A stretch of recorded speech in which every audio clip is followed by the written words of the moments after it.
Hey everybody, today Rahdo runs through his top 10 rule breakers, his top 10 exceptions to the rules. And first rule I'm breaking today is I am not alone. I am joined by Efka and Elaine.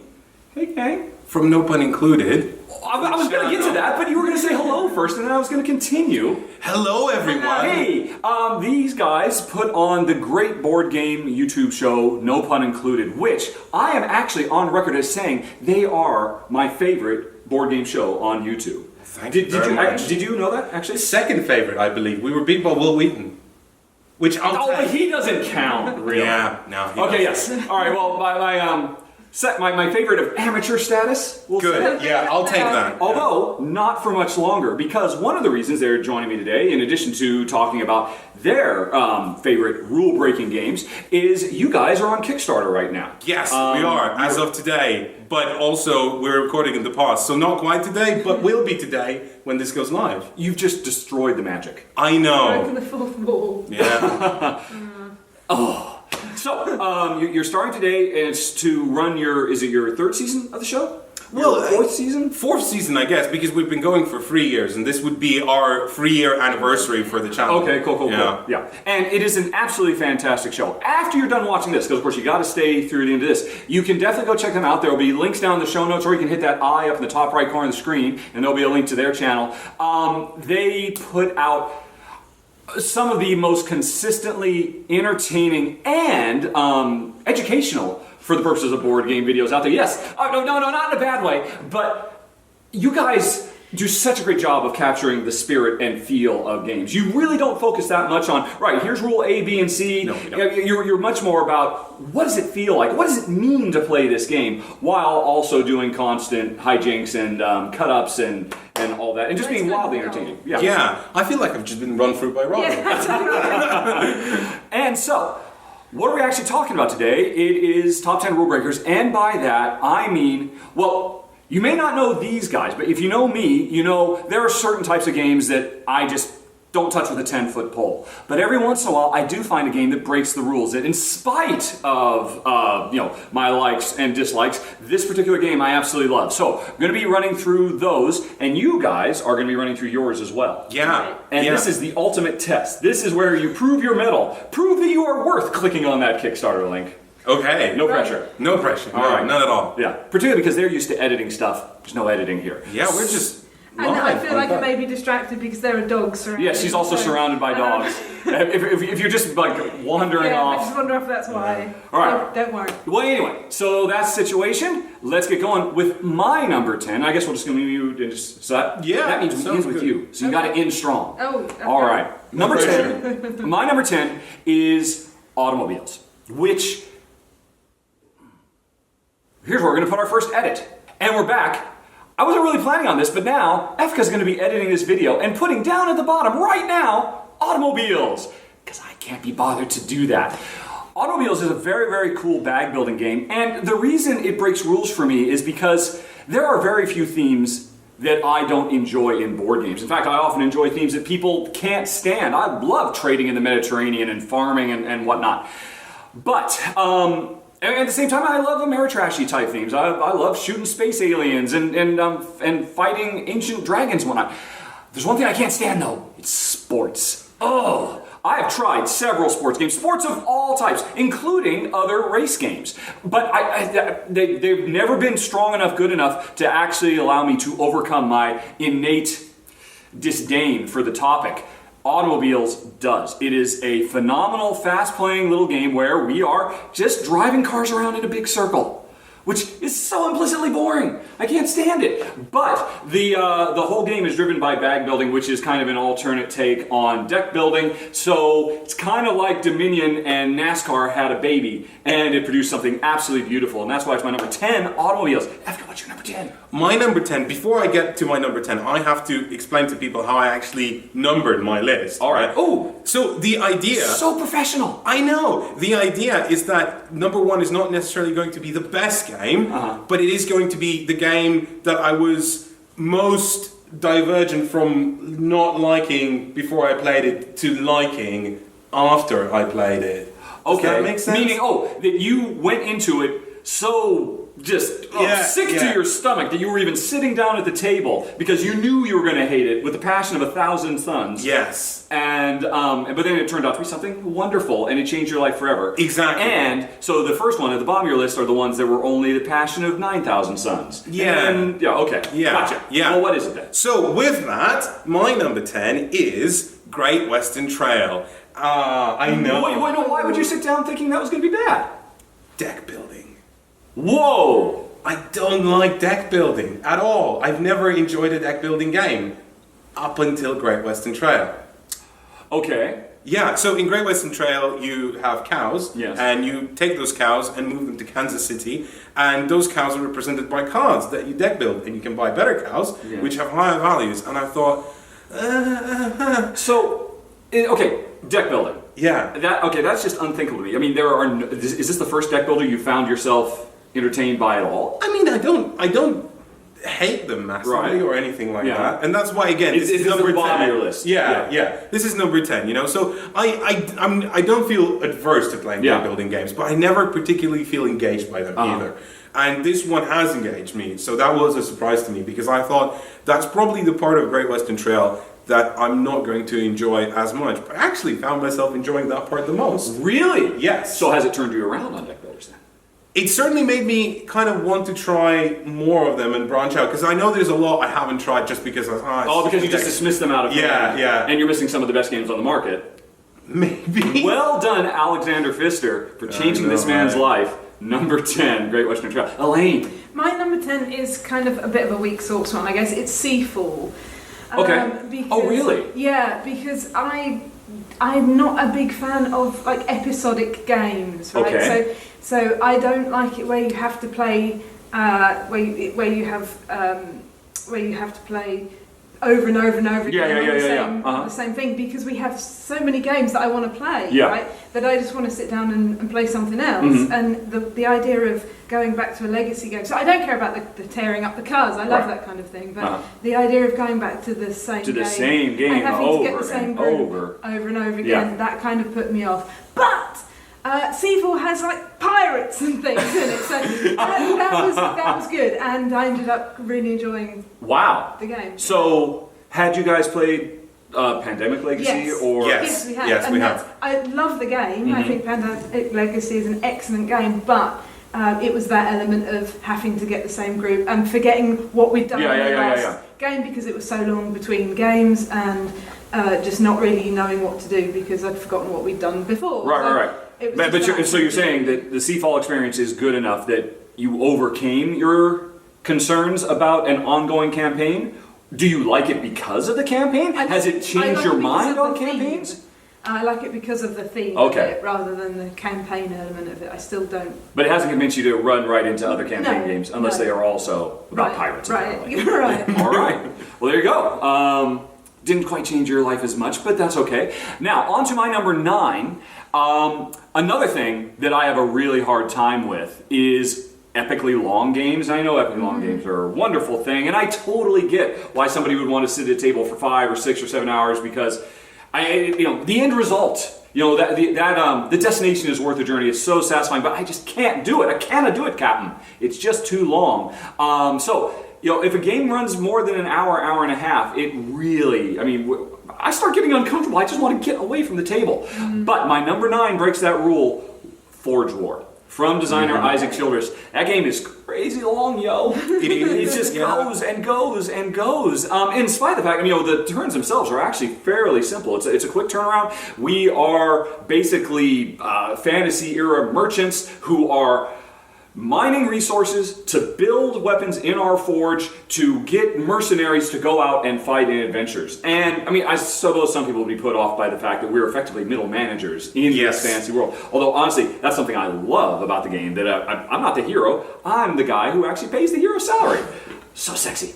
But the thing is, it's a crazy long game, and it's really it's 3 games kind of squished into one. It's a very simple worker placement game. It's a very interesting resource management quest thing. And then just for fun, off to the side of the board, they threw in this weird abstract game. Yinch. Yeah, Yinch. Yeah, they threw in this Yinch style game. And all three of those things means you're going to sit down for 3 or 4 hours easily. The game comes with a short, a sped up variant.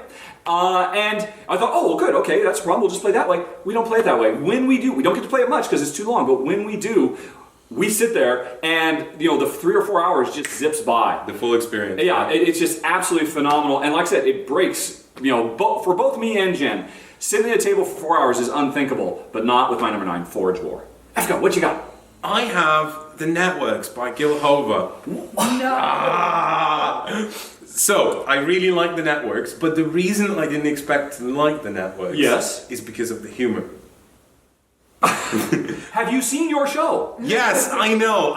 You have a comedy show. Yes, I do, but you make jokes about board games. But I don't like jokes that are just on the card, it says a thing, and it's meant to be funny. Do you know what I mean? Games like Munchkin that have, that display something very overtly as a joke. And that's meant to be the joke. Yeah. And that's what it is in The Networks. It is, instead of the show Lost, you have the show Found, and haha. Yeah. You're right, it is very punny. Yes, but I actually found myself laughing. I couldn't help myself. No, really? Yeah. So you didn't just put up with it? No, I think I like, because I like TV shows so much, I like watching television. Yeah. Or not, we don't even have a TV at home, but we watch TV shows like, Netflix and stuff like that, modern age.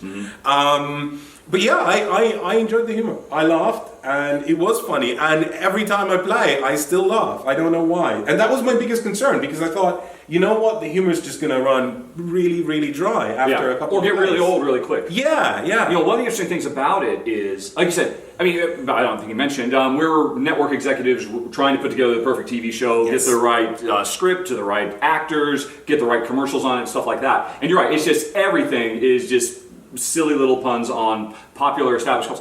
But it's interesting, the shows themselves, like I said, I know exactly what show you're talking about, but everything else isn't a specific show or a specific actor. It's tropes. Yes. And so I think that's actually something that helps a lot with that. I am having to imagine Lost, but it's not like they did an alternate name for Dr. What? or for the TV shows. But I think that's interesting. I wonder if that's why it worked for you, because the shows themselves are pretty, they wear it on, they're very Munchkin-y, but the rest of the stuff is a little bit more sly, particularly, like I said, if you're a diehard TV junkie. And then, of course, the game itself is fantastic. Really solid. Yeah, the game was very solid. Yeah. We all really enjoyed the game. Right. Yeah. But the big surprise for you is it actually made you... The humor, it worked. That's amazing. I liked it. That's fantastic. All right, Elaine, number 9. My number 9 is 2 Rooms and a Boom.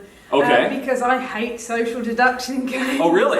Yes, I do, because I'm not. So your werewolves, your resistances, none of them. No, I'm not a big fan of any of those, and it's just because I'm not very good at lying, and everyone always thinks I'm the spy or the wolf or whatever. Not because I'm terrible at lying. Because you're just uncomfortable no matter what. And if you believe her, she just disproved herself, because she is actually very good at lying. No, but 2 Rooms and a Boom, I like because it was so massive and it's so vast, and we had like 20 people playing it. And everyone was different roles, and we were upstairs and downstairs, and we were running up and downstairs, and it was just really fun because it was so different. Were you having to lie? No. Okay, so that helped too. Yeah, because I was just a bystander or whatever they're called. So, how do you think you would have liked it if you had been put in one of those key roles? I would have been a little Bobby Jelly in the corner of the room. But that time that I played I really enjoyed it. Cool, all right. Well, I've already lost track, and my phone went to sleep. That was number 9, right? Yes. Okay, Nice. Hey folks, how about we move on to number 8? For me, here's another thing I don't like. Word games. There's nothing wrong with Scrabble, there's nothing wrong with trying to do the crossword, but they're just such a turnoff for me, which is why I was shocked, I tell you, when I found myself really enjoying Paperback. I don't know if you guys have played it. It's a deck builder. Oh, of course! You know what? Now that your life has been changed, you might want to put it on your short list of deck builders you'd want to check out. Unless, of course, you also hate word games as well. When we finish recording this, we could just go and play Paperback. It's right there. I know. It's right there. So it is a deck builder. It basically combines Scrabble with Dominion. I love Dominion. I hate Scrabble. I wasn't going in expecting much. But there's 2 things about it that really surprised me, that make me fall in love with it. One is, if you want, you can play it as a fully cooperative game. And I think I would enjoy word games a lot more if I was working with you instead of against you. Because you play a word game, I just get so wrapped up in myself. I just feel so stupid. I'm so stupid. Everybody else is coming up with brilliant, 5-syllable words, and I can just come up with cow. If I'm lucky. But suddenly working with somebody, it just feels much more comfortable. It's actually a very, very challenging cooperative game. It works kind of like Pyramid, where there's all these different scores we have to hit. We can start out making crap words, but we have to work our way through which we have to make better and better words, but we're all working together. I share my hand, you share your hand, we can all see. It's great. It's because I love cooperative games too. But even when you play competitively, here's the brilliant thing. I'm looking at my hand of cards, and I know there's a good word here, and I've just hit a wall. I can't think of it, which is why I hate Scrabble. What I can do is say, hey everybody, you know what? Here's my cards. Bounty to anybody who can come up with the best word. That's pretty fun. It's brilliant. I mean, and of course it would be something you could retroactively put back into Scrabble or something like that. I mean, it's just absolutely stellar. Then suddenly everybody around the table, okay, forget about my cards, here's the extra stuff I can get by helping somebody else out. I guess it kind of turns into a semi-cooperative thing. It's a brilliant little rule, and I was so surprised by it, it makes it onto this rule-breaking list, number 8. Paperback. Now this one's gonna blow you away. All right. Number 8 for me is Above and Below. And the reason oh no, don't say it. Don't say it. About is you don't like storytelling games? No, I love storytelling games. games. All right, what then? I don't like Ryan Lockett games. Get out. Get out of my house. Seriously? Seriously. Okay, so what are we talking about here? So, but what else was there? There's the one with the giants, the worker placement game. Right, the ancient world. Yeah, did not like that. Okay. 8-Minute Empire. 8-Minute Empire. Did not like the it. fantasy one. I haven't played the other one, which Right. I heard apparently I would enjoy more than the first one. So I'm quite keen. Right there. We can totally try that one as well. Yeah. But I've never, from the mechanical standpoint, Really? Yeah, I never found engaged by Ryan Lockett games. And see, to me, that's one of his strengths. He works within established tropes, established genres, but he always does something interesting, some little interesting tweak or twisted. Like, how did you come up with that? I mean, that's what I always love about his games. But anyway, so I'm sorry. Why don't you tell your story? Anyway, I again, this is pretty low on the list because I knew it was a storytelling game. Yeah. It had stories and... so that's what pulled you in. That's what pulled me in. Okay, Ryan, you get one more chance. Yeah, and now I back near and far, so, there you go. Yeah. There you go, right? I'm in the Ryan Lockett train, and we just left the station. So, I mean, obviously you enjoyed the storytelling, that's what pulled you in, but then how did you feel about the gameplay? It was palatable. Strong words of praise, Ryan. I'm sure, you had a heart attack hearing that from you. That's such... It was palatable. So, still, yeah. You're not that surprised. What pulled you in is what holds you there. Yes, exactly. Okay. Yeah. All right. But I thought the gameplay was fun. And I really enjoyed the game. And Above and Below, never getting rid of it. Yeah. Are you going to try Islebound? I have not had the chance. I would love to try Islebound. I do not have that here. No, okay. I would like to have it. I don't know if your microphone can hear me whispering. It probably can, and also we should probably start making a list of all these games we're going to play. There's only so much time in the world. Yeah. Hi, Elaine. What's your number, whatever we're at? Number 8. My number 8 is, sticking with the social deduction theme of the hating things, is Insider.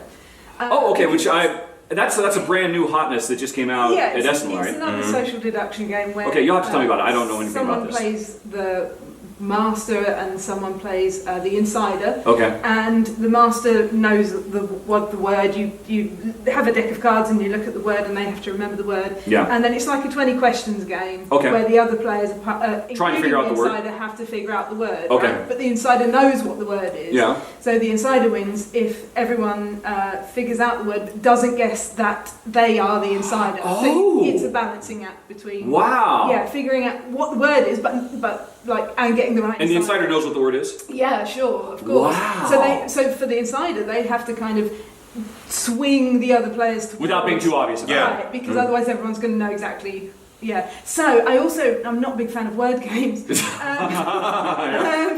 But those two elements combined somehow are kind of magical. And that's so awesome too, that you're not secretly trying to destroy everybody, but you're trying to save everybody. Right. Yes. Yeah. That's lovely. It really is, isn't it? Yeah. It's a really lovely game, and it's really quick, and it's just something you can pop out when you've got 5-10 minutes spare. And it doesn't support 2 players. No. And it doesn't support 2 players. Wouldn't work very well. It wouldn't support 2 players. That's true. Good. Wow, that's awesome. Yeah. Okay. That's a good number 8. What was it called? The Insider. Insider. Insider. All right. Yeah. Number 7 for me. All right. So here's another thing I tend not to like. Games that are just full to the brim with a bajillion little rules that you got to keep track of. I mean, I'm a Euro boy. I'm a Euro fanboy. I just love clean, simple, elegant, all the rules just on 3 pieces of paper. And it's always such a huge turnoff when the Fantasy Flight, oh, here's your rulebook, and now here's your encyclopedia of stuff you have to keep looking up throughout the game. Just can't stand it. With one exception.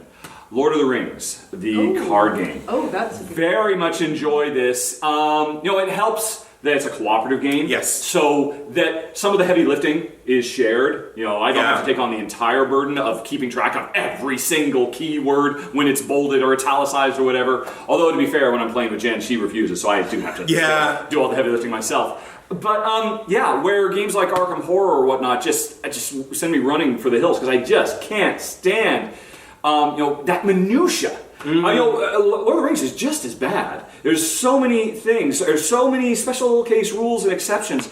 But the gameplay itself, it's a cooperative game. We're all members of a fellowship that we build. We actually construct our decks before we play, and we go out and we save Middle-earth from all sorts of hazards and whatnot. It works really well. There's a wonderful sense of camaraderie. Where I'm not just doing my thing, you're doing your thing. We really have to work in lockstep because the game is also incredibly hard. I love a good crushing, challenging. Yes, it really is. But yeah, and also I'll be honest, it's the subject matter, especially for my wife, and the beautiful art, some of the most lovely art you've seen in any modern board game.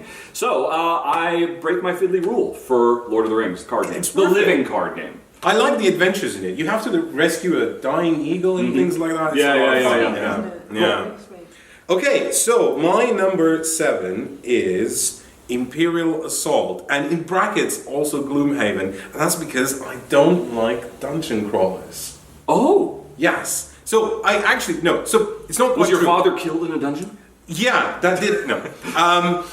What I don't like about dungeon crawlers is we play role-playing games. We play role-playing games a lot. Oh, you mean pen and paper? Yeah, pen and paper. Yeah. And we enjoy the collaborative story experience of role-playing games. And that's always the disappointing part in a dungeon crawler, that it kind of really truncates that. Imperial Assault was the first dungeon crawler, well, in space, but still the same idea. Yeah, of course, they're dungeons. That did have a sort of a campaign element to it that I felt was kind of developed enough that it started to feel a little bit like it. But it didn't really take me the full way.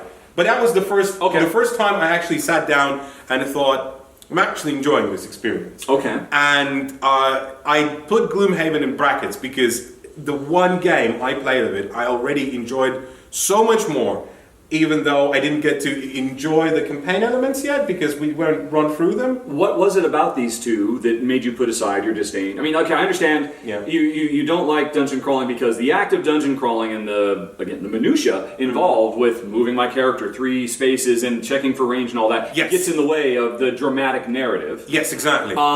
Does it not in Star Wars Battle? It does, but what it does add is choices. That you can make choices and they'll carry over to the next game. And I really like that element. And that's one of the things that I really like in role-playing games, that we make a story that does have like a follow-up that will happen because of something you've decided, right? Yeah. And I guess I like consequences. So is that then the thing that puts it over the top for both of these, is the fact that you're not just playing the individual session, you're playing a meta game that will go on beyond. Yeah. So that will pull you in. Yeah. Pretty much. All right. My number 7 right now. Yes, I believe you, yes. Is Memoir 44. And that is because I don't like war games at all. It's totally a war game. So how could you possibly like this one? Well, because it didn't feel... a lot of war games very often feel the theme is tacked on. That's how I feel. and it's not done very nicely to the because war is a horrible thing. War is a horrible thing, and it's kind of played up, and you're making fun of it, and you're pretending to play these soldiers, and that's why I don't like war games, because there's no feel to it. There's no sympathy. Well, Shadows of Normandy was a particularly funny one where you had cartoon Nazis, and that felt really inappropriate. So are you saying you're fundamentally turned off because of the lack of reverence for the sacrifice, that kind of a thing? I guess so. I think whether it's just something where look, we're just making this incredibly dry and it's a very procedural thing, or whether they're not taking it seriously, like the one you just mentioned. Like that. It's just the lack of sympathy for the cause, really. But I liked Memoir 44 just for that reason, because down to the small pieces that the little pieces that you put on the board. Yes. Everything was something that they would have had, like whether it was barbed wire or whether it was little sandbags, and it really felt like you were the Germans, or it really felt like you were the British. So what kind of experience is it for you when you're playing then? It doesn't sound like this is a fun beer and pretzels kind of thing. No. I'm not saying this is... I'm wondering, do you end up reflecting upon the horror of man's inhumanity to man and all that kind of stuff? Yes. Really? Yeah, because I don't think that's probably a standard response to Memoir 44. For me, that's a good thing. It's not a game that you're going to have belly laughs. Yeah. But it makes you think, and I think it's important that board games don't have to just be about. That's awesome. Belly laughs. They can be about things that happened in history that make you think. So if you were to sit down and play Memoir 44 with somebody who makes little tank noises when he moves the tanks up, I wouldn't appreciate that. Would not sit well, because that's not what you get out of that game. Right. That's actually really, really interesting. Yeah, wow. It almost made my list as well, because it has like these really tiny little details, and it really elevates the theme. Their finest hour, and there's just 3 words, the right? names of the cards, and things like that. And I see. Yeah. It does. It's incredible, really. Wow. See, I thought you were going to say, I don't like war games, but for this one I'll make the exception because of the really cool gameplay, with the 3 cards, and you have the 3 fronts and all that, which is very, very cool. Yeah. And it's not like, that is a whole genre of war game now, basically, but it's not that. You're generally sending out his commands, effectively, and you're doing things that you don't necessarily want to do. Yes, you're put into those, but again, you come back, you like that because of, I have to make compromised decisions. Right. Yeah. Because that's how it would have been. Very cool. Yeah. I think I can play games with you. You're my kind of person. Okay. All right, that's awesome. Okay, so that was number 7. Number 6. This one is on my list because I find I just can't stand abstract games. I try and I can see, wow, this is so brilliant. This is so smart, and I so don't care about anything that is happening here. Which is why I didn't really have high hopes when I went in to play Chin. Which is actually spelled Q-I-N, but is pronounced Chin, from designer Dr. Reiner Knizia. And this is, ostensibly it has a theme about, expanding imperial cities and all that, but it's not. It's a tile-laying game with no story, no sense of place, no sense of history, no sense of who you are, no sense of the landscape, nothing. It's just putting down colored tiles and trying to build big colored blocks. It's Knizia. It is a pure abstract, but Jen and I enjoyed it so much that we actually kept it, and we've tried several abstract games. We're like, that was really neat. I never want to play it again. But Chin, we did, and it's really smart gameplay. It's really fast. Anything that I would say about this that makes me try to identify why it breaks my rule, it's equally applicable to 99% of all abstract games. But there was something about it, and I'm embarrassed that I can't quite articulate what it is. It's also, not for nothing, it's a relatively aggressive game too, which is another kind of rule breaker for me. But we really, really dug it in a big bad way. So, for reasons I can't quite articulate, that was my number 6, Chin. I think if there's one person you have to forgive for not having a theme, it's Knizia, because he made like 600 board games or something. Yeah. He doesn't have time for themes. Yeah. Well, I believe it's official. He has gone on record saying he is one of those designers that works on the mechanisms first and said, right, okay, whatever theme you want to put on this, that's cool. I think. I could be wrong about that. I am no board game historian. But anyway, what's your number 6? Well, you have to guard me now, because he might actually get violent. No, I'm sure. It's fine. You can't! Saying you don't like Ryan Lockett games, it was all I could do. I can. All right, what? Pandemic Legacy. Because I don't like Pandemic. No, wait. I have a pretty good reason. I take back everything nice I said about these people up front. Wait, okay, so you do not like Pandemic. Yes. All right. And so you went into Pandemic like saying, oh my god, I just had to make my way through it. Hey everybody. Hey, what just happened, Efka? Rahdo punched me. No, that is not, in fact. We're filming with his fancy super duper SLR, DSL, what's it? I don't know. DSLR. So we could use his fancy mic, because his mic is so much better than my mic.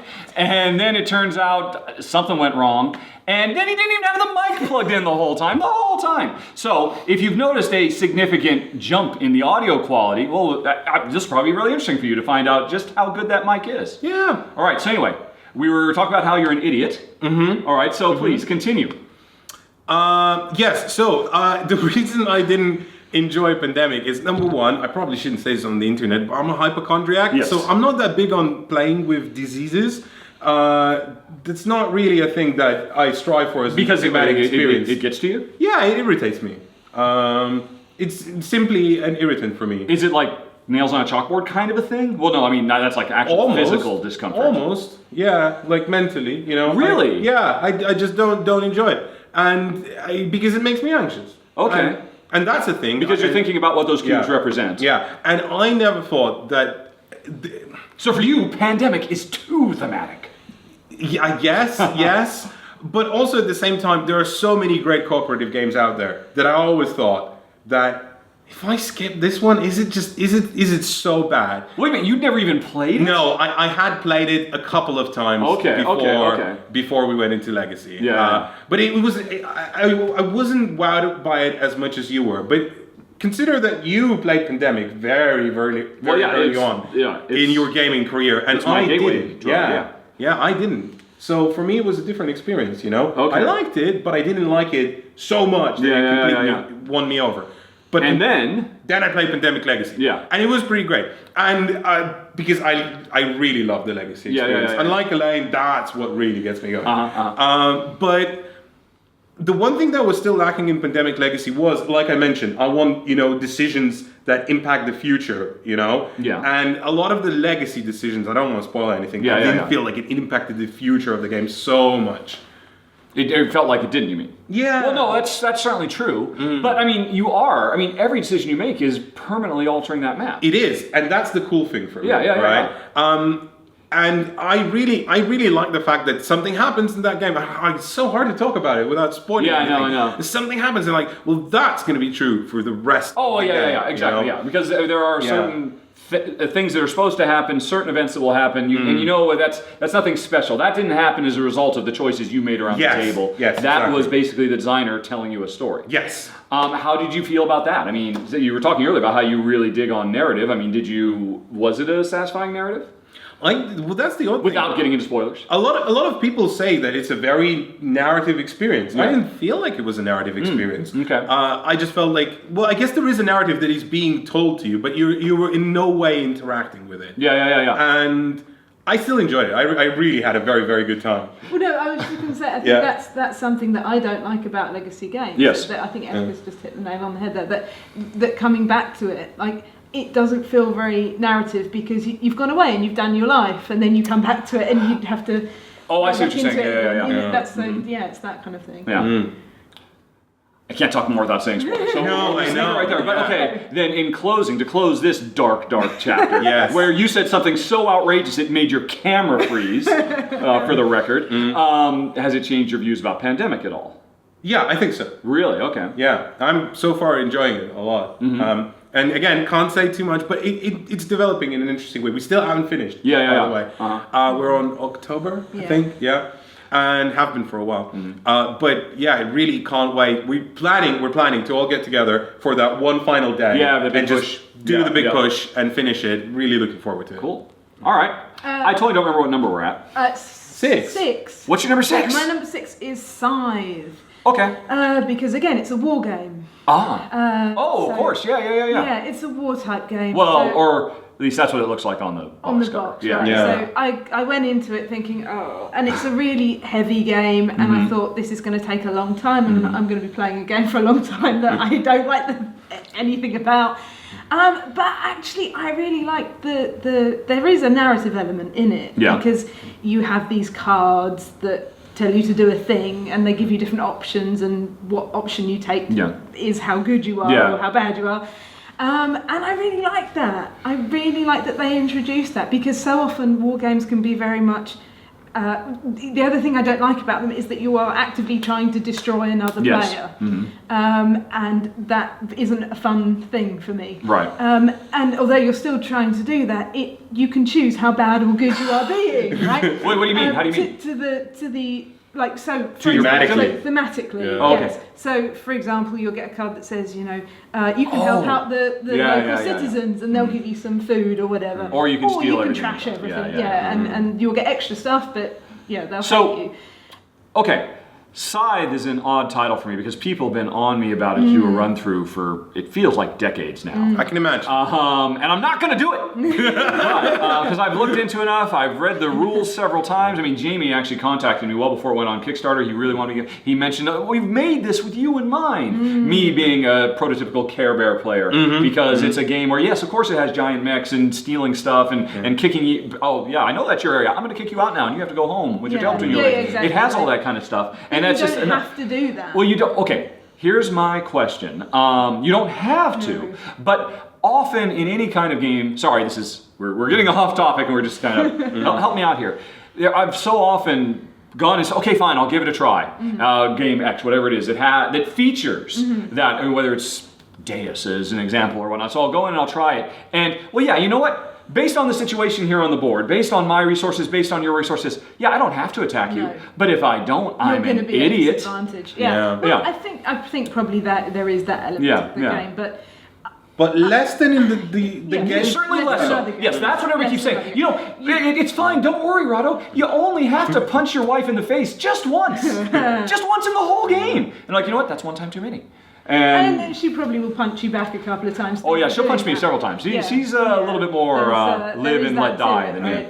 But I still really enjoyed it because I've never won a game of Scythe, but because I didn't run around trying to kill other people, but I still enjoyed what I was doing. I still enjoyed getting my mechs out, or the puzzle of what I was doing in my particular player board. And how which all seems wonderful, Yeah, it was, And I know I'm missing out on a lot. Yeah. And I will continue to do so. Well, that's fine. All right. In all fairness. Yes. I have played more than one game of Scythe where no one attacked anyone for any reason whatsoever. And it's fine. Just because do our own thing. Because the circumstances didn't lead to that. It depends on the people, being, I think. It depends on who's playing. Okay. That's all I'm saying. All right. Number 5? Number 5 for me is on my list because, I don't know, if you've watched my videos in the past, you notice I do have a tendency towards goofs. And one of probably the single most embarrassing goof I make on a relatively regular basis is failing to add 5 and 3 and coming up with 8 when I'm just doing some calculation. And I'm not an idiot, really, folks. I promise you. I mean, I can do my maths okay. But I have this real hang-up. It goes all the way back to my childhood where my dad, when we were making long drives, would do math drills with me and my brother, and I'd get all tense about it, and he was really good at it, and I just carry this around with me. Much like your hypochondria, I have this mathachondria. Yeah. That's totally a word. And so it's always a problem for me, and that's why I figured when I saw, I'm not sure how you pronounce it, my number 5, Alchemidus, Alchemidus, should be Midius, Alchemidus, I thought for sure, this is just going to make me curl up and die. I'm going to melt into a puddle of childhood trauma math flashbacks. I don't know if you guys know it at all. It's basically we're alchemists. We're trying to turn lead into gold, although for some reason it's not lead, it's some other metal into gold, but whatever. And we do that by looking at a bunch of cards that are laid out randomly every time you play. And these cards are all elements of a potential equation. Because what you need to do is you need to turn this, you roll dice and you've got your lead, although it's not lead, and it's a white 6 on a 6-sided die, and you have to turn that into gold. And you basically have to, on the fly, this is the thing, everybody starts figuring out at the same time, right, what is the best equation? And you're just doing math. Non-stop, right? Okay, if I have the pip value of that, but then I add 2, and then I double it to create 2 of them, but the second one is less than the first one, then that'll actually get me I'll transmute to the second state, and you're having to do all this stuff in real time, and I thought I would just hate it. I thought I would hate it. But it sounds like I would. We really, really enjoyed it. I wasn't worried for Jen, but I really had a good time with it.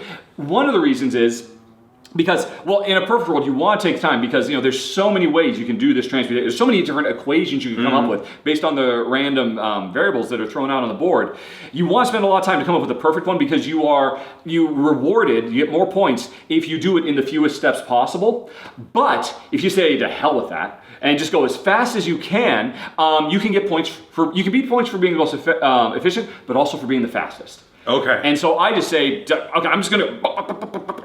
And I'm often surprised, I beat Jen by a mile. I just get it done really, really quick because I just find the quickest, easiest one. And I get it out there and then everybody else has 1 minute to try and come up with something that can beat my terrible, terrible score. And it works. It works really well. And I mean, it literally makes me happy that it kind of helps me kind of get over this childhood hang-up I've got about having to do math in your head really fast. Yeah. So that's my number 5, Alchemidus. Sounds like you have a symbiotic relationship with it. In that it's a growth on my back? What?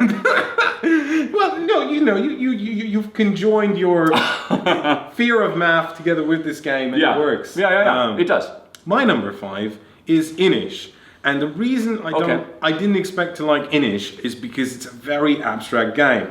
Now, Is it? I think it is. It's from Matico. Yes. And It's from Cyclades guys. It's from Kemet guys. Yeah, I don't feel like there's anything thematic about it at all, apart from the really, really eccentric and unique artwork, which I think masks the fact that there isn't really much of a theme, because not much of what you're doing makes kind of a lot of like thematic sense, and it's there's clans and you make new clans and they'll go out and fight each other, and that makes thematic sense. Yeah, I guess. You're not selling it, brother. That's pretty much all it did, right? But I know that doesn't. I don't know. There's something that feels very abstract about that game to me, and I feel. Would you say the same for Matico's other dudes on a map games? No.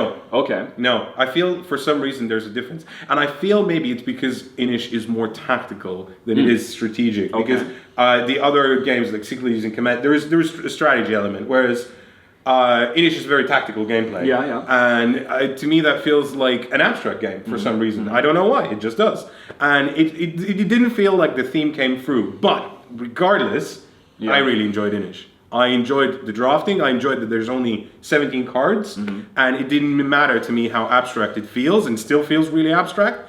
This is your chin, basically. Yeah. I like that there's. Mine's proper abstract, man. Yeah. Yours is like faux abstract. Well, yeah, I guess. But would you say Tashkalar is full abstract? No, I would not say. I would, to my dying breath, argue the thematic merits of Tashkalar. Right. Okay. So I would say Tashkalar is pretty abstract. And so I think most of these kind people would agree with you. Yeah, and they'd all be wrong. We draw a line at a different place. All right. I really enjoyed the fact that there's only 17 or 13 if you're playing with less than 4 players. Yeah. That's all you need to learn for the draft. And so many other games require you to learn 200 cards that you draft from. I'm like, I don't have the time for that in my life. Yeah, I just want to play the game and want to be good at the drafting. And Inish makes it very easy to be good at the drafting and think about, he has that, and that person has that, and you have that. Okay, I know what I'm doing. All right. Yeah. That was your number 5. Number 5. Yes. All right. A game I will never play, and you have not convinced me to. No. But I'm sure it's wonderful. I mean, I hear nothing but awesome things about it. Yeah. And if folks are interested, you're never going to see a run through me, but you can check out their video. Yeah. All right. Anyway. My number 5 is honestly to do more with my preconceptions of an element of the game rather than something that I'd experienced. All right. in the game. Okay. Does that make sense? So my number 5 is Alchemists. Oh. And it's just to do with the preconception of having to use an app in a game. Oh, get out of here! So, you're not one of those people. You're not a purist. I was, I guess. Oh, wow. Yeah, I was. Okay. And that game kind of made me change because. Oh, good. Okay. You're still cool. Because in my head it was going to be something like, what's that game? Nightmare, where you put the video on the telly and it takes you through the steps. And that was Atmosphere. Atmosphere with the word fear. That's what I had in my head, right? So it was a kind of preconception of what that was going to involve having and what a apps game. in board games meant in general. Yeah. That it was the equivalent of old VHS, DVD. Right. And it was going to tell you to do a thing, and it would be kind of boring and whatever. But it wasn't. It is not that, no. It was not that at all. And it was so helpful because it meant that everyone can play the game. Exactly, and yeah, I loved that. I loved the fact that there didn't have to be a GM or a dungeon master or a game master or whatever. Logic puzzle master. Logic puzzle Exactly, master. yeah. Right? Worst everyone job could ever. just play the game and everyone could do the puzzle together, and it was such a fun game, and it changed my preconceptions of apps and games completely. It was one of the first ones as well. Well, it was the first one I played. Well, yeah. I mean, there was we played XCOM before after, it. Afterwards. They But, came out about roughly the same time. There was a brief little spurt of, oh my gosh, look, this is going to change the universe, and of course it's not, because most people don't realize apps are hard to make. It's much easier to make cardboard than it is digital. So, and it's just, nobody had told you before you actually experienced yourself that, no, this is not like atmosphere. No. I mean, No, because we played it way before it was released. Yeah. Oh, okay. We played the Yeah. prototype. Oh, okay. So, Right. And I hadn't even heard of XCOM or anything like that. Oh, I at the see. time, Okay. So, you just had just like this gut reaction that, Right, I mean, absolutely. anything that isn't, okay. Absolutely. And it showed me what What it could do, computers in a game could be. Yeah, what it can mean. It was cool. Yeah. Cool. All right. And it's an excellent game as well. It's a very good game. It's a crazy game. All right, so those were the 5s. Moving on to the 4s. Yes, look at that. Okay, here's my number 4. And this one, and in fact, I'm thinking about rearranging these, because then... No. Yeah, my number 4 is Theseus, Dark Orbit. Oh, okay. Oh, yes. Never played it. No, well, you can watch my run through of it. And it's here, this is actually really a stand-in. I mean, I could have easily made a top 10, this top 10 list could have been nothing but games where I attack you. And I try to show you. After my big spiel earlier about Scythe and I just won't touch player conflict with a 10-foot pole, I could easily come up with a list of 10 games I won't touch with a 10-foot, or I will, in spite of the fact that it's all about me trying to knock down your sandcastle or whatever. I put Theseus on this to kind of stand in for all of them, because I think it's maybe the meanest game I like. It is just a mean, nasty knife fight on a space station, lost in space. Basically, one player is... There's several different factions. You can be a bunch of scientists doing experiments on the base. You could be the xenomorph aliens, or you could be the Predator-style aliens. You could be the Space Marines or whatever. And the whole board, this whole space station is just a gigantic rondel. Yeah. And we're picking up, or I'm sorry, not a rondel, it's actually a Mancala. Because we're picking up our little group of scientists, whoever, and then drop, and spreading them around. The core gameplay is really, really sharp. And you are spending all your time, if you're the aliens, trying to eat the scientists. If you're the scientists, you're trying to capture the aliens and study them doing all kinds of nefarious things. And a big part of the game is, no matter who you are, you're trying to build stuff, whether it's traps or weapons or hives or whatever it might be. And players are constantly destroying your stuff. I mean, it's very, very hard to get anything built. And I should hate that so much, because in almost every game that would have that, I just couldn't stand it. But here, the core, because this is a Mancala, the gameplay itself is so deep. I mean, it is basically, Trajan, but we're on the same Mancala and we're trying to rip each other apart. A big reason why it's okay for me is because at the end of the day, one thing I can't do if I'm the alien tracking your scientists, your space marines, I can never kill you.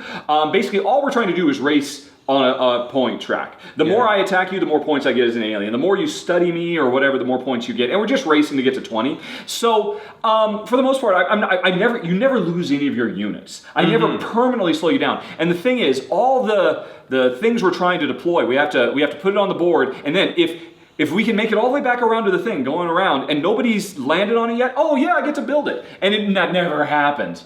But the thing is, I don't mind there because it's such an ephemeral feeling. You just don't have any expectation of any of these things getting built. It's just, I mean, you can't help but destroy the stuff of your opponents just by moving around. So it works, even though it's mean and nasty. And when I play, I'm very thematically driven. So I really do get into Jen will only play as a scientist. She will not play as the bloodthirsty alien or the gun-toting space marine. So it's always poor scientist victims being chased by any number of scary, terrible things.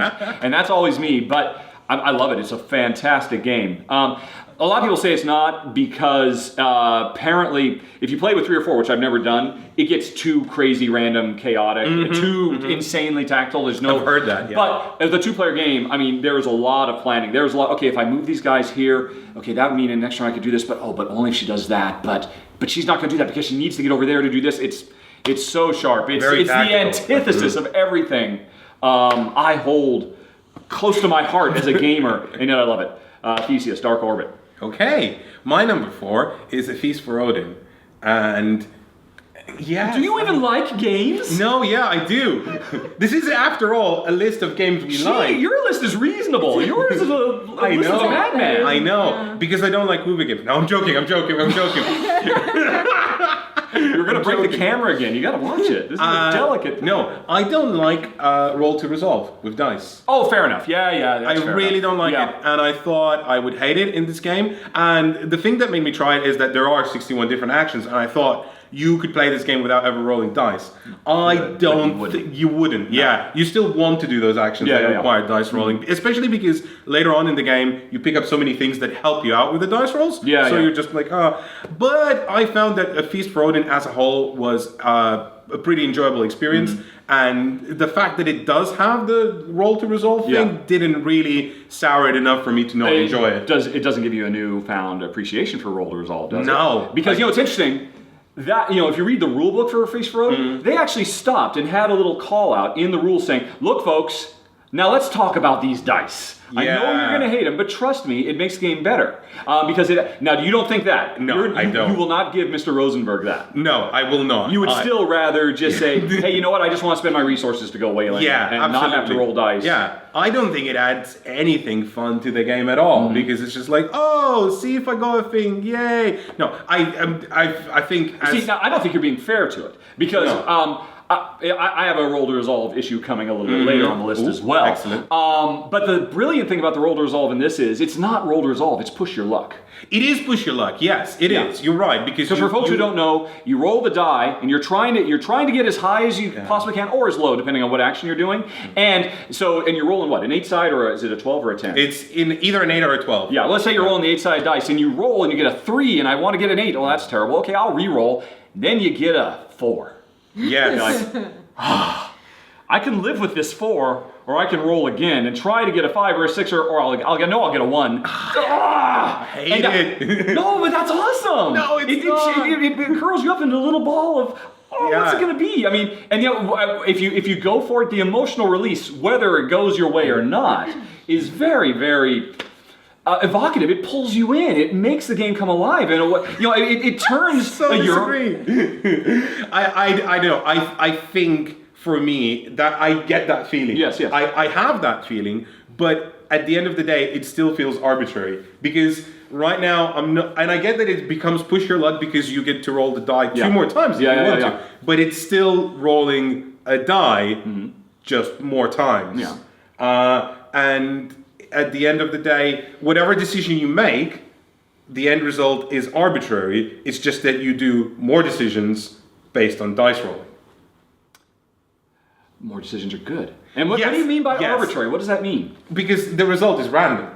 Yeah. So it's arbitrary as to what's going to come out. You didn't input anything into it apart from choosing to roll the dice. Well, but the main thing you did was you input the time and effort before you actually take the action. That's true. Because as you said, the game goes out of its way to give you the opportunity to collect resources that will let you mitigate that. And so your real decision, the number one decision, which is not arbitrary, is do I go whaling right now? That's true. Because it's likely I'll crash and burn. But maybe, just maybe, I'll have a glorious haul. Or do let's just wait one more round. If I can just get a few more harpoons or whatever it might be, then I'm totally safe. And in a game that is, we only have so much time we get to spend in that world. Yeah. And so I wouldn't say that's an arbitrary decision. No, that is not. And that part I enjoy. So then it's just the physical part of rolling the dice itself that I do not. See, it's interesting. I mean, I have to admit, I was a little bit worried about it myself going in. But I wasn't too worried because I knew I loved that same push your luck thing in Legends of Andor, which is the way that the archer fights, in that you roll in. I could live with that, or I could try again. I mean, that push your luck thing is really, really great. What I found I did not like in Odin is a randomness element, is the weapon cards. I hate the weapon cards. Yes, I hate them so much. They are awful. I agree. And they really kind of, I haven't done my run through it. That'll be coming soon. But, like you said, you went in expecting to, so this broke the rule. Normally you're saying you wouldn't touch a dice rolling game at all? Not many. It's not that hard a rule. I will touch them. Right, but not in a Euro? But in a Euro, just this big no-no. Yeah. Big no-no. Okay. And, I enjoyed it. Okay. Yeah. I think it helps that the runner-up prize isn't that bad. Yes, that's the thing. Yeah, if you fail, you still get something. You get something that's almost as good as if you had just gone to a different space. Yeah. Yeah, it's not that bad. All right. My next one is Guilds of London. Oh, okay. Which is easily one of the best games of 2016. It's an insanely excellent good game. Yes, I don't want to be chucked out your house. Yeah. It's an excellent game. No, it really is. But when I don't like things that have really complicated iconography that take you a long time to learn because that's a good point. I tend to end up doing something that isn't really what I want to do because I'm so stressed about everyone else on the table knowing what I've picked because I'm looking at the cheat sheet to see what I'm doing. So I just pick something and go. Yeah, right? that game is a pea soup of and there's icons. so many icons in it, and there's so many decisions that you can make in it, and that's why I liked it in the end because it just that's why it broke the rule. So how do you feel about Race for the Galaxy? Yeah, that one doesn't break the rule because that one obviously is the poster child first for board games we played. That's why I looked at you because I was like, I don't want to trash on a game that we played. We got it for a wedding. We did get it for a wedding. Yeah. But no, I didn't enjoy that much. But Guilds of London was such a in spite of that, because there's no denying, and I think you are drowning in icons throughout the entire experience. Absolutely, but I think so the first game that we played, I didn't enjoy that much because I was having to check what they did, what everything did, but the next couple of games I felt like I knew what they did enough that I could work it out. Respect. That is legit. I like that. Yeah, I mean it's a great game. It's a great game. Yeah. Okay. Number 3 would be here's another thing I don't like. Just in general, I kind of touched on this earlier. Ameritrash games. Do you guys say Ameritrash or Amerithrash?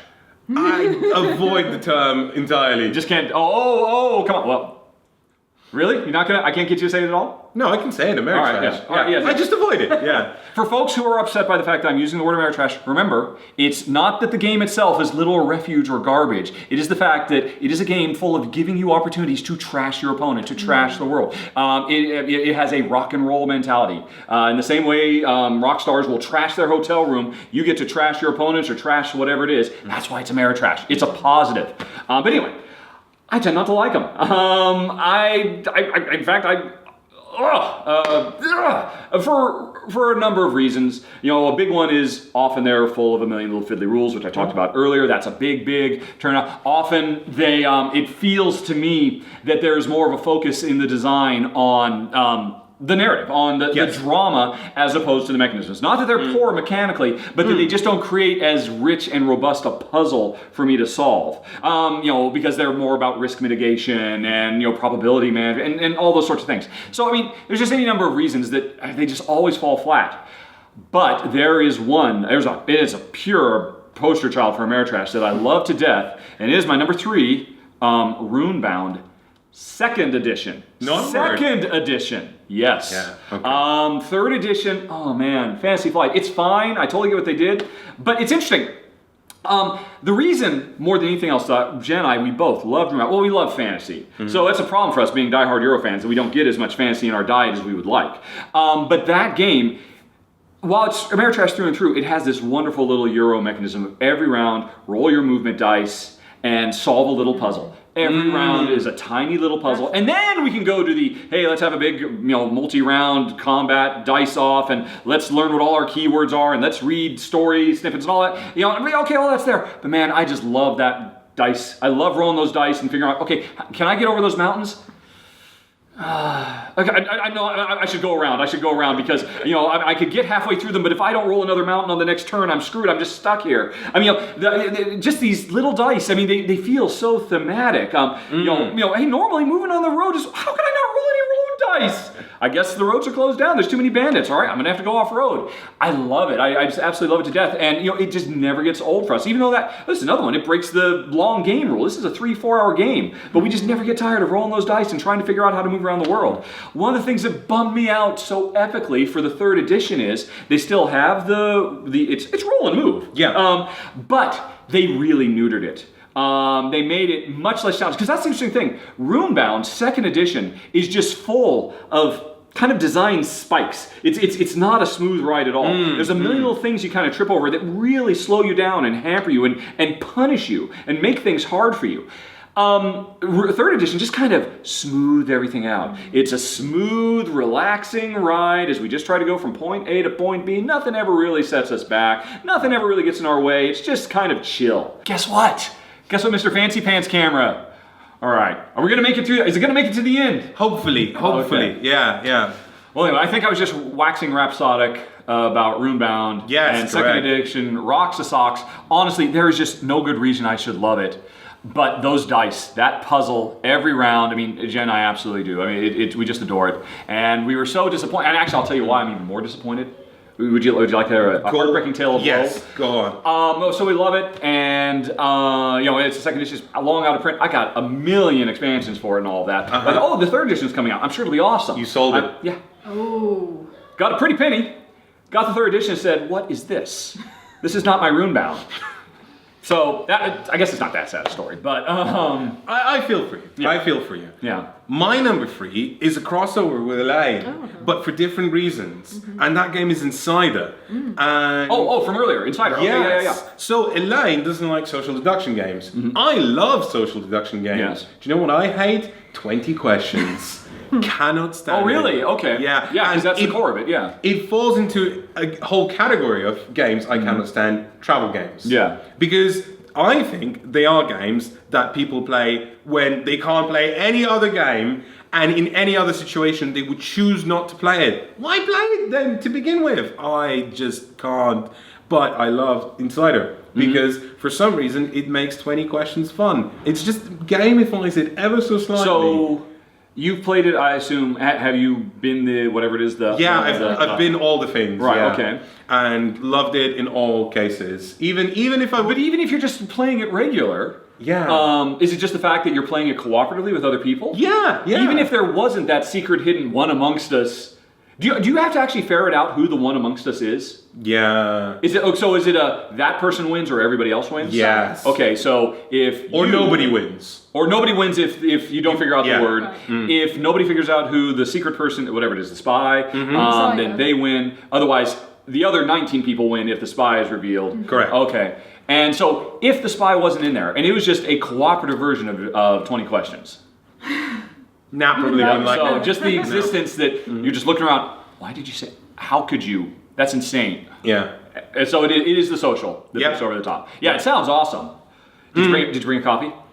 No, I didn't. And we would need at least another person to play Three with. no good? Yeah, 3 no good. Yeah. All right. Yeah. Okay. My number 3. 3 is Adrenaline.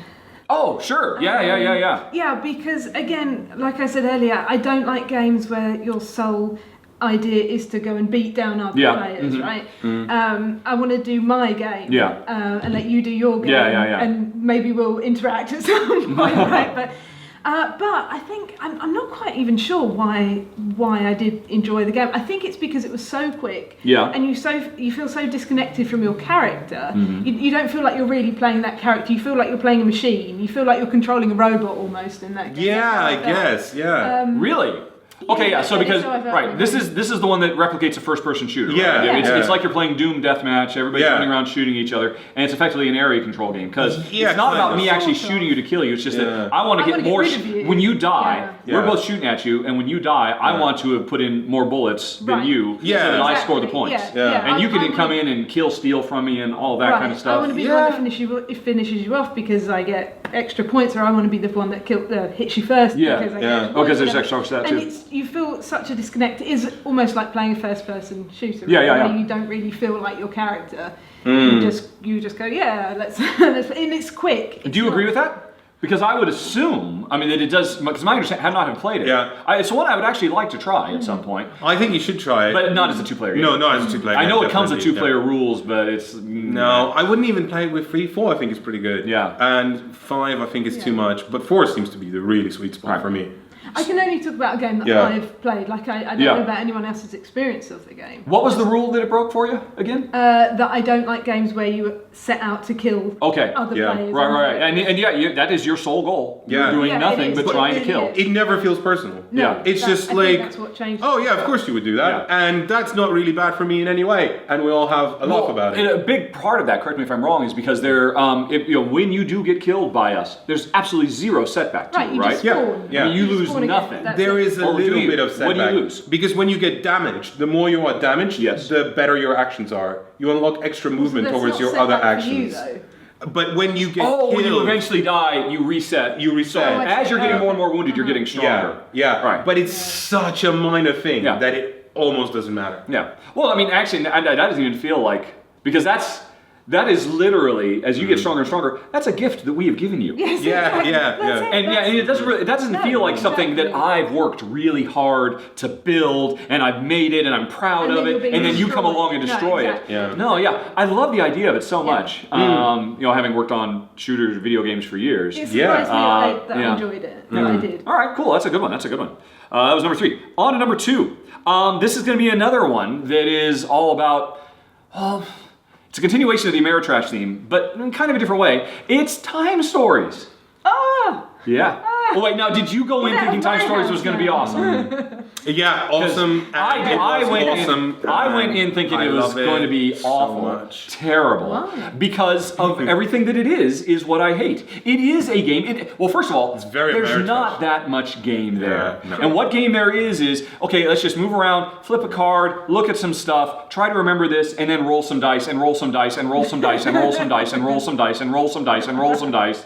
Oh, and hey, let's start the whole thing over. Groundhog Day style. And I thought that was just going to be awful. I thought that was going to be so terrible. But, and then never mind the fact that it had this really weird history with its 2-player implementation. Because for the longest time, it was officially only a 3- and 4-player game. And then in the 11th hour, right before it shipped, they said, 2-player as well.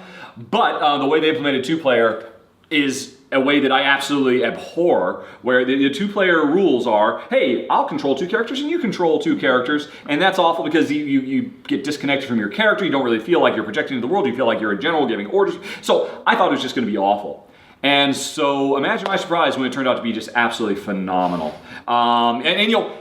It's not like it doesn't do everything I thought I was going to hate. It does. And to be fair, I actually kind of hate everything that I thought I was going to hate. The dice are terrible. It's just, why? I mean, as I'm doing it, I'm like, I was speaking emphatically and in favor of the dice in Rahdo because I think they do add something there. They don't add anything in Time Story. They are just kind of a mechanism that you just have to work your way through to get to the good guts of the game. And a very interesting mechanism. I mean, don't get me wrong, it's fine, but it's busy work. It's literally busy work that it's just intended to slow you down. It's a grind. But in spite of that, there's just one of the most brilliant things I've seen, if I'd have to go on my list of top 10 most brilliant game innovations I've seen, is the notion that, okay, we all come into the room, and you are going to go over in the corner, I'm going to go and check out the closet, and you're going to look out the window, and we all look at our card, and I'm not allowed to tell you what's on this card. That is so brilliant. It is so, so brilliant, because I put the card back down, and Jen says, what do you see? Let me tell you what I saw. Let me tell you what happened. And then, if I feel so bad because I've heard there are a lot of people who they just read the cards to each other. I've seen people playing it like that online. It's just, that would so ruin it. And it's interesting. It's very, very hard for Jen to play because, she will just start reading them and, and like, no, honey, no. And I literally put the card, now tell me what happened. And then sometimes she'll actually recite it from memory. And like, no, tell me in your words, because that's what's so brilliant. It turns everybody into a storyteller. It does. And suddenly, it's not like you've seen the card. It's just something that happened to me. I'm telling you a story about something that happened to me, and that's so evocative. I can't think of another game that makes me feel like I'm in that world more because of that. Such a simple little thing. Right. I so vehemently hate story cards in most games because I want the game to be about the story that we create. Right. I don't want it to be about a story that somebody else has created that will be told to us. If I do that, I'll watch a movie or a TV show.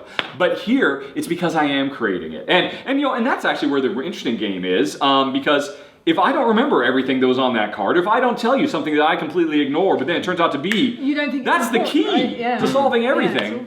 I adore it. I love it. And in spite of the fact that I hate the dice rolling, I hate the 2-player implementation, so much so that I break my own rule and use my own house variant, which I never do.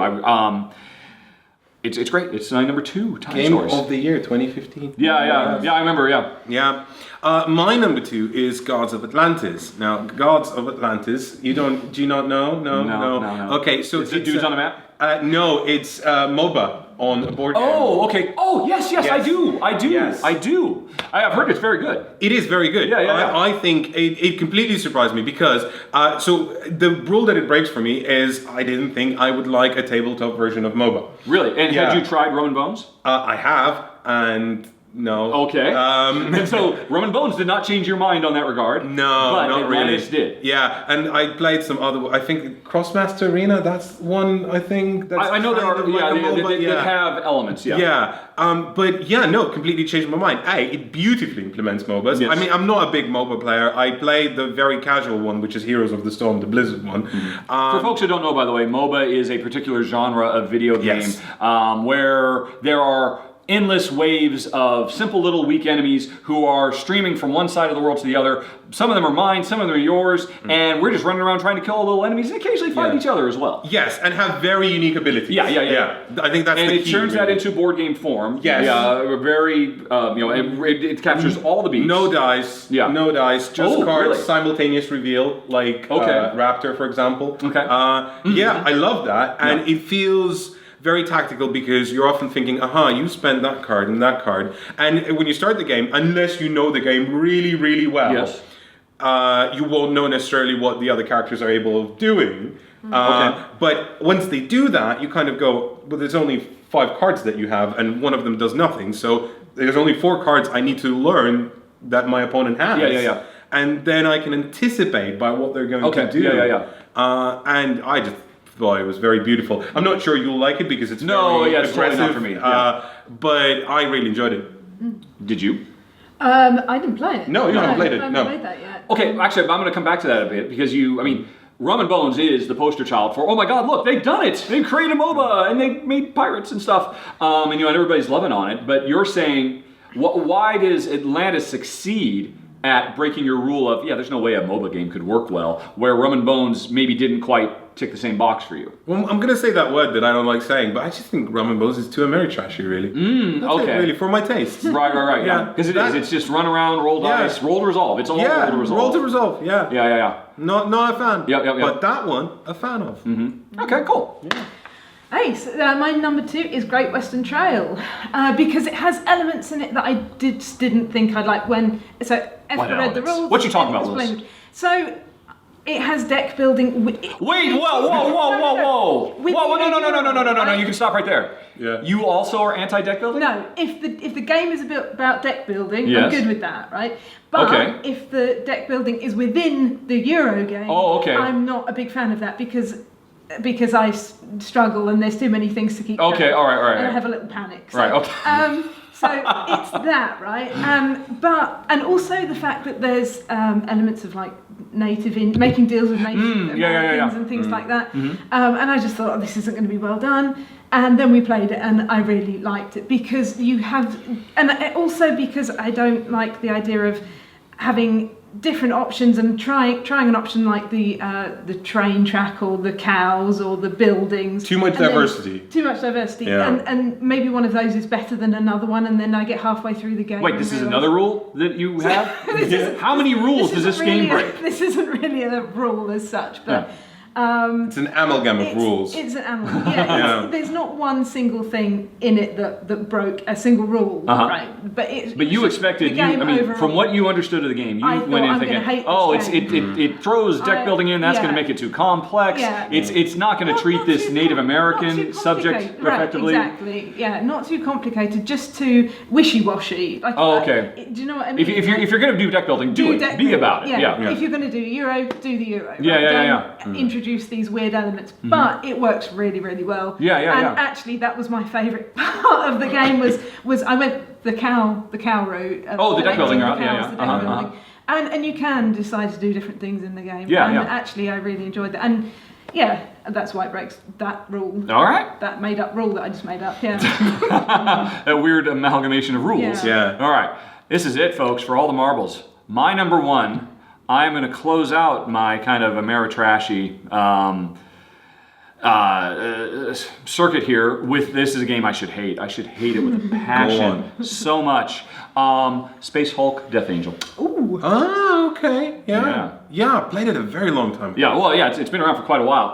I mean, this is the epitome of everything I hate. And I mean, I kind of talked about this earlier. It's just a repeat. And this one more so than any. I forgot to mention, you were very good about saying right up front that you had actually this kind of progression. I did too, and I totally forgot to mention it. This is the one, I mean, that anybody who knows me should say, yeah, there's no way Rahdo will ever play this. That was my list. I started out saying, yeah, I could see, yeah, maybe he'll like it, maybe he won't. And then by the end, yeah, there's no way he's going to like it, but I love Space Hulk, Death Angel. And it is nothing, this is what popped in my head when you were complaining earlier about roll and resolve. Yeah. It is nothing but roll and resolve. That is the entire game. And normally I can't stand that kind of stuff. I understand it. I understand in the same way that I understand why people love sports. You know, that people can get really involved and really into it, and then jump up and cheer for their team, and get this sense of esprit de corps and camaraderie with all their fellow man, or certain tribalism aspects as well. But we'll stay away from that. I get it, but it's just never worked for me. It's never pulled me in. For me, it's the same thing with dice. It's the same thing with look, we're gonna have this big combat, and it all comes down to this dramatic roll. And if I get well, we'll win, and if I don't, we'll lose. And I hate that so much. It's what you were kind of talking about earlier. Yeah. But this game, it all comes together so well. I think the thing that puts it over the top, one, it's a cooperative game. If it were a competitive game, I don't think I'd care. I wouldn't be able to give it the time of day. But the cooperative nature of it helps. And then the other thing about it is the fact that it is so brutal. Yeah. It is one of the harshest, most brutal cooperative games on the market. And and so even though so much of it is rolling, and I'm just hoping for the best. Yeah, and I know we're, hey, as often as not, I'm not going to get the best. I'm going to lose. Probably going to die. I'm going to lose 2/3 of these Marines, guaranteed, before I walk in the door, just due to bad rolls. We know that, or bad luck and all that. But if those last one or two guys can make it, the game, the drama does pull me in. I mean, this is a game that I have literally fist pumped after pulling off an amazing roll that defied all the odds. Like, yeah! Or jumped up from the table. It's gotten me that much. I absolutely love it. Even though I shouldn't. That's why I do in Resistance, and then everyone else on the table hates me. Yeah. My number one is Captain Sonar, because I don't like real-time games. What? Okay. Seriously? There is not all real-time games, but there's a particular element of real-time games that I don't like. Yes. And that is... It is true for all real-time games? When I have to make very intense decisions in a short amount of time, working with other players. Okay. So I find it very hard to handle because I'm very, very bad at it. Oh, okay. It's not because the other players drive you nuts. Yeah. It's you're driven nuts that you're letting everybody else down. Yes, exactly. Okay. Yes, it's that. And I thought every time I play this game, I'm just going to let my team down. Guess what? Every time I play that game, I've let my team down. I have not won a single game of Captain Sonar, and I've played it quite a few times now. So it's delivering on what you were afraid of. Yeah, I still like it. Really enjoy it. Why do you think that is? Because every time I played it, it was the full 4 versus 4. Yes. And it feels like you're merged, you have this goal, and the goal is so abstract. It's like, well, find another submarine somewhere on this faux map. And it doesn't even matter. It just takes me away completely. Yeah. And I sit there for the entirety of the game, just feeling like I am grilled on fire, and it's fine. I really like it. It's one of the biggest surprises for me as a game. It was a game I really didn't expect to enjoy. What's an example of a real-time game you didn't like for this reason? I guess Space Alert. Oh yeah, that's a good example. Yeah. That's one where. One bad egg at the table. Yeah, and I'm blanking all the other ones I played for some reason. Well, okay, that's interesting to compare. Would you say that is because Sonar is a team versus team game? Probably. Do you think that puts most of these a lot of these real-time games if they're working with other players, they're per co-ops. Yeah. Do you think then that maybe you don't have this problem with if we as a group lose against an AI, you feel worse about that because we should have been able to beat the AI. If you lose against other human players, do you not feel like you're maybe as you don't feel as much pressure because it's not like we couldn't beat some rules. We actually they outplayed us. It's not necessarily my fault. It's also the fact that they outplayed us. Does that help? No, it doesn't. I think it makes it worse. Actually, Okay. Yeah, I think it makes it worse because everyone then on the other team goes, we won! And we're like, great. But I don't care. I just enjoy the experience. So yeah, okay. It's the fact that I get to draw with markers on the map and draw little lines, and everyone has a role that that feels so abstract in terms of rules. When they wrote the rules, it feels like they almost went, yeah, that sounds about right. And it just somehow cohesively gels because everyone really gets into the atmosphere of it. So this doesn't change your feeling. I mean, this does not convert you in any way, shape, or form. It's just that the experience is so great, you're able to put it aside. Absolutely. It's just a one-time rule break. Yep, all right. Exactly. Take us home, Elaine. My number one is Mechs versus Minions. Oh, okay. Yeah, because my list, I should say as well, my list wasn't really like 10 to 1 of how much you have failed us. Enjoyed them or whatever. Don't worry, he'll fix it in post. I was trying to keep themes together, so like war games. Oh, I see. Okay, yeah. Kind of thing. So this kind of breaks it because it kind of goes back to the games based on video games or whatever, because it's kind of more video game. Okay. It feels more video game. It does. But the other thing I don't like, that I really can't stand, is sort of cartoony themes. Yes. What? I just. Well, that's actually kind of a callback to what you're saying with Memoir as well. Yes, kind of. It's kind of like animals dressed in clothes. I just don't like it. I don't know why, but I don't, right? And it just creeps me out. So you hate Disney cartoons and? I can't say that on camera. People will send us nasty things. Wow. No, I just too twee, too saccharine. I guess. Yeah, and just. Ugh.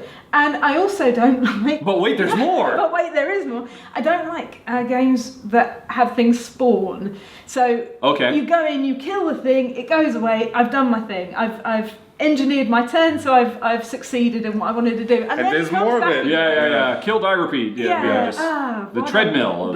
But Mechs versus Minions. It does all these things. It does all of those things, and yet it was still really fun and really. It was quite silly, I think, and it didn't take itself too seriously. Well, no, but that's the whole point of why one should like cartoony representation of things. But I did like it in Mechs versus Minions. So you actually enjoyed the cartoony nature. Seriously, Would you have enjoyed the game more if it had been serious? No. No? No, I don't think so. Then has this changed your outlook on the efficacy of cartoon representations? If the game was well designed, then I would certainly try another game that was slightly more. So are you saying prior to Mechs vs. Minions, if somebody came up with some yellow game that has really cute, gorgeous, and everybody says, this is really a phenomenal game, I guess. No thanks. Again, that was my own preconception. Yeah. I just looked at the box or whatever and go, well, that doesn't look like a game I'd like to play. But I was wrong. I should play more of that sort of thing. You're right, you should. You're missing out on the best things in life. Yeah, I am. Not anymore. Yeah, excellent. Wow. Well, okay. Well, cool. That was a good one to end on. Okay, folks, that was it with some slight technical difficulties. For once, it wasn't a Rahdo goof. It was an Efka goof that messed up this particular video, but that's okay. That's his problem. I'm fine with it. He's going to edit this. I don't even know how that works. Yeah. But once again, if you want to learn more about these two, I said right up front, one of my favorite shows. Thank you. Yeah, but again, links down in the show notes. You can go check out, no pun included. You can hit the eye up in the top right corner of the screen to find their channel, and also find a link to their Kickstarter campaign, because you guys actually have some very cool promos, including some very hard to get ones. Yes. So if you're interested for that kind of reason, you might want to go check them out. They're great, and thanks for coming, guys. Thank you very much. Thank you for having us here in the Rahdo Cave. It's amazing. The Rahdo Cave. I know. I don't think I like that. No, don't care for that. Okay, folks, that's it. Thanks for watching, everybody. Have a very, very nice day. Talk to you later. So long. Everybody say bye-bye. Bye-bye.